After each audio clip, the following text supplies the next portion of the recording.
Buenas tardes a todos. En esta ocasión vamos a resolver el problema 5.7 del libro Física Universitaria de Szymanski. Este problema dice lo siguiente.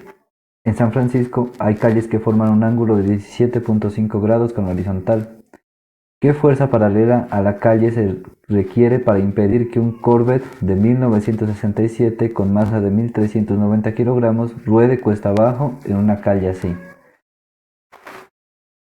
Bueno, nos preguntan Bueno, hay una calle, ¿no? Inclinada a cierto ángulo que nos lo están dando ahí. Yo voy a intentar dibujar esa calle aquí. Entonces imagínense en una calle así inclinada. Esta línea de aquí pues sería como la horizontal de referencia. Y nos dice que tiene un ángulo teta que conocemos. El problema nos dice que el ángulo teta vale 17,5 grados. Y pues nos dicen que hay un auto estacionado ahí. Entonces dibujemos un auto. Podría ser este. Yo no puedo dibujar un auto tal cual, pero este cuadradito voy a suponer que es el auto, ¿no? Miren que los autos tienen cuatro llantas.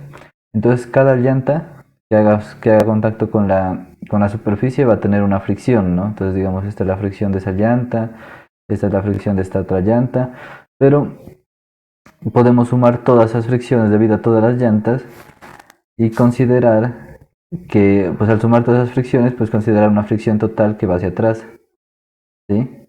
Entonces miren que hacia atrás vamos a tener una fricción total. ¿Listo? Una fricción F. Y miren que el peso del auto, ¿hacia dónde apunta? El peso del auto pues por lo que siempre apunta hacia abajo, ¿no? Entonces miren que ya vamos ubicando las fuerzas, ¿sí? Ahora lo que se me olvidó hacer al principio, que debía hacerlo, es ubicar primero el sistema de coordenadas. Entonces yo para mi sistema de coordenadas voy a dibujar un eje Y que va a ser perpendicular a la superficie, al plano inclinado, y un eje X que va a ser paralelo al plano inclinado. ¿Listo? ¿Por qué? Por facilidad, porque así se me simplifican un poco los cálculos. ¿Listo? Entonces tengo el eje X y el eje Y. Esto es el X y esto es el Y. Miren que la fricción está hacia el lado positivo del eje X. Bueno, el Y es pues hacia arriba. Lo que quiero que miren aquí. Bueno, este es el peso, ¿no? El peso lo conozco, sí, porque conozco la masa. Miren que ese peso forma un ángulo, el mismo ángulo que tiene el plano inclinado con el eje vertical negativo. ¿Listo? Entonces miren que conozco todo ese ángulo, conozco el peso. ¿Y qué más conozco? A ver, ay, me falta la normal. Porque ese como está en contacto con una superficie, pues tiene una normal hacia arriba, ¿no? En el eje Y.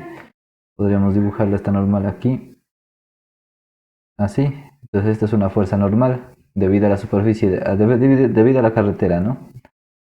Listo. Entonces miren que ahí tenemos todas las fuerzas que están ubicadas. Pero este peso, el peso W, tiene componentes tanto en el eje X como en el eje Y. Entonces podemos dibujar aquí unas componentes que van a representar la componente en X del peso y hacia acá abajo la componente en Y del peso. Listo, entonces esta de aquí va a ser la WX y esta de acá va a ser la WY. Miren, y esas son todas las fuerzas, ¿no? Entonces miren que el peso lo transformé en sus componentes, ¿sí? O sea, que dibujé las componentes del peso, la WX y la WY. Eh, bueno, miren que voy a pasar ese dibujo que acabo de hacer acá, lo voy a pasar aquí en forma de un diagrama de cuerpo libre, ¿no?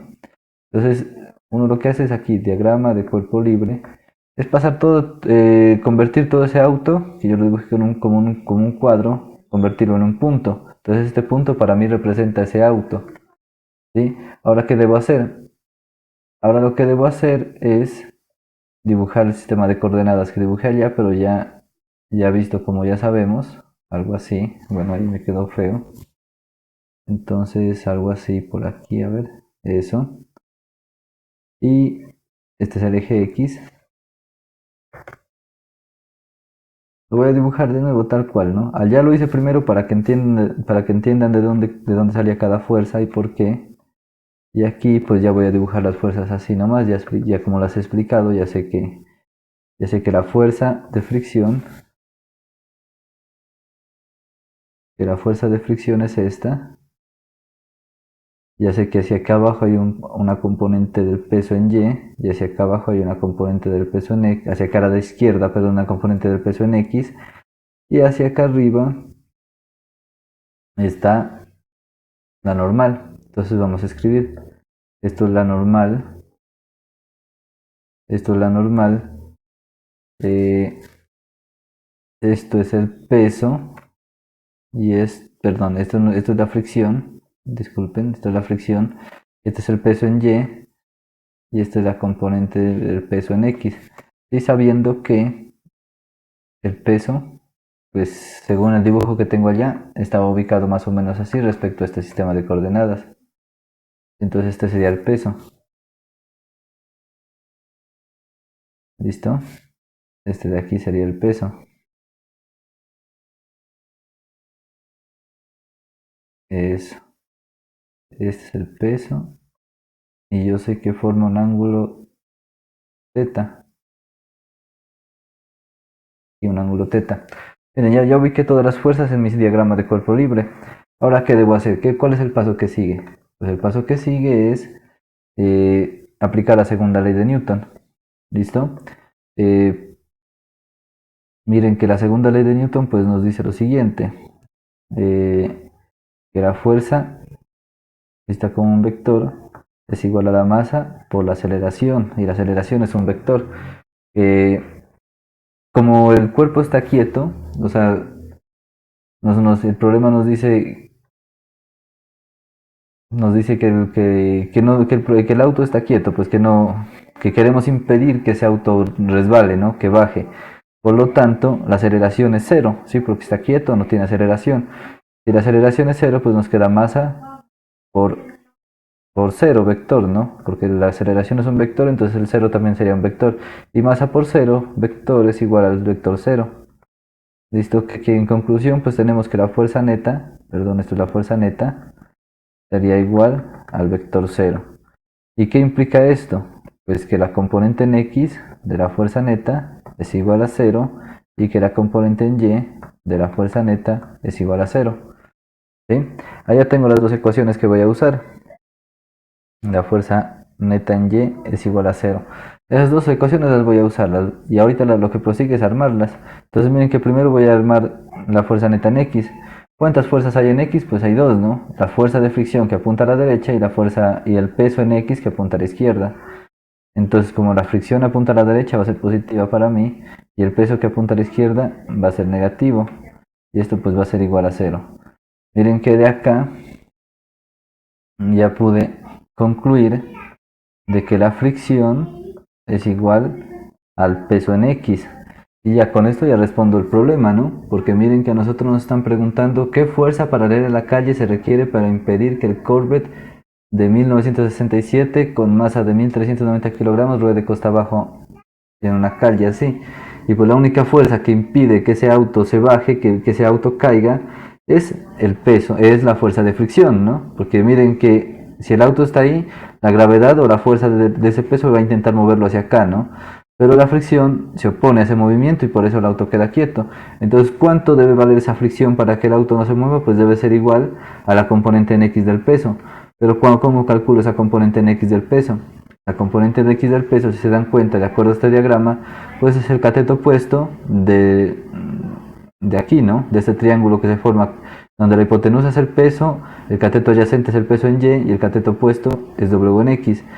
¿Sí? Entonces, como es el cateto opuesto de ese triángulo, pues uno usa el seno, ¿no? Si recuerdan, lo voy a hacer por aquí, seno del ángulo θ, pues sería el cateto opuesto, que en este caso es wx, sobre la hipotenusa, que en este caso se llama w. Entonces, miren, yo sé que de acuerdo a esta formulita de aquí, yo sé que entonces al despejar w en x, el w lo tengo que pasar a multiplicar, ¿no? Y nos quedaría que w en x es igual a w por el seno de θ. Listo, y miren que esto es lo que voy a utilizar acá. Eso lo voy a utilizar aquí. Entonces miren que el w en x yo sé que es w por el seno del ángulo. Entonces yo sé que la fuerza es igual a w por el seno del ángulo, pero w, el peso, ¿cómo se define el peso? El peso es masa por gravedad por el seno del ángulo, quedaría seno de θ. Y aquí ya respondí todo, miren que todos esos datos ya los conozco. Entonces miren, voy a reemplazar. Yo sé que la fuerza de fricción que evita que el carro se deslice es igual a la masa por la gravedad, o sea, la masa que es de 1390 kilogramos, 1390 kilogramos por la gravedad, que vale 9,8 metros por segundo al cuadrado, por el seno del ángulo, que es el seno de 17,5 grados, 17,5 grados. Y al hacer esto en la calculadora, al meter los números en la calculadora, pues nos va a resultar que, a ver, 1390 por 9,8 por el seno de 17,5 grados. Esto es igual a 4096,2. Esto es igual a 4096,2. Miren que nos queda kilogramos por metro sobre segundo al cuadrado. Nos quedarían las unidades, ¿no? Y kilogramos por metro sobre segundo al cuadrado, pues es un newton. Sí, entonces miren que las unidades nos va a quedar simplemente en newtons. Y esta sería la respuesta. Pero se lo puede aproximar. Entonces uno puede decir que F es aproximadamente a 4100. Sí, miren, porque 4096 es muy cercano a 4100, entonces es una buena aproximación. Newtons. Y pues aquí tendríamos las dos respuestas, ¿no? La respuesta exacta que me dio una calculadora y la aproximación. ¿Listo? Y eso sería todo por este problema, ¿no? Porque simplemente nos están pidiendo que qué fuerza es la que impide que el auto baje. Y la única fuerza que impide que el auto baje es la fricción. Y ya encontramos que esa fricción vale 4100 newtons. Miren que en este problema no usé la ecuación en Y. No la necesité. ¿Sí? No necesité nada de ahí. Entonces fue fácil. Espero que hayan entendido este problema, que les haya gustado, y si les sirvió de algo, por favor déjenme un like y un comentario. Les agradecería mucho y que estén muy bien. Hasta luego.